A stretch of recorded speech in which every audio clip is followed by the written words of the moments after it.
Les pelouses vertes et luxuriantes sont la marque de fabrique de nombreux quartiers de Californie. Mais après des années de sécheresse, une grande partie du comté de Los Angeles limite l'arrosage de ces pelouses à seulement 2 fois par semaine. Ici, dans le district municipal Water de Las Virginias, les résidents ne peuvent activer leur arroseur qu'une fois par semaine car la région ne dispose pas d'eau souterraine locale. Ricky Clark, associé aux affaires publiques, explique que le rationnement est nécessaire car plus de 70% de l'eau du district est utilisée à l'extérieur. Pour les clients dont l'adresse se termine par un nombre pair, leur jour désigné d'arrosage, c'est le mardi. Et pour nos clients dont l'adresse se termine par un nombre impair, c'est le jeudi. Ils ont tous droit à 8 minutes par jour par station.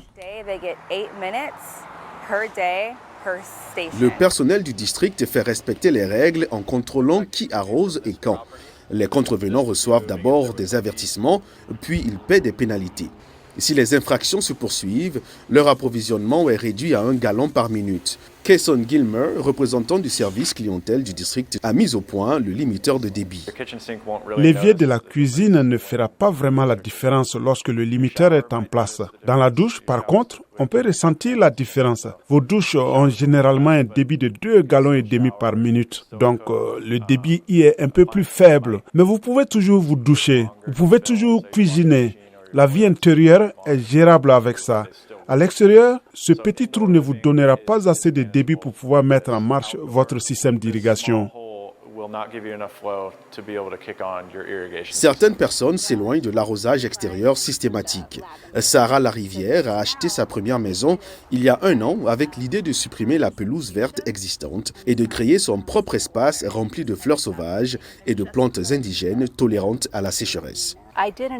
J'ai fait énormément de recherches pour savoir où je pouvais trouver des plantes qui se développent dans le comté de Los Angeles sans beaucoup d'eau. Je suis allée à la Theodore Payne Native Plant Foundation.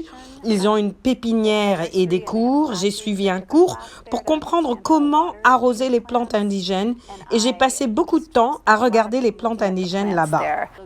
Madame Larivière a utilisé une remise californienne pour le remplacement du gazon pour couvrir le coût de l'installation de son nouveau jardin résistant à la sécheresse. Les restrictions d'arrosage n'ayant pas de fin en vue ici, certaines personnes déterminées à conserver leur pelouse verte les voient jaunir.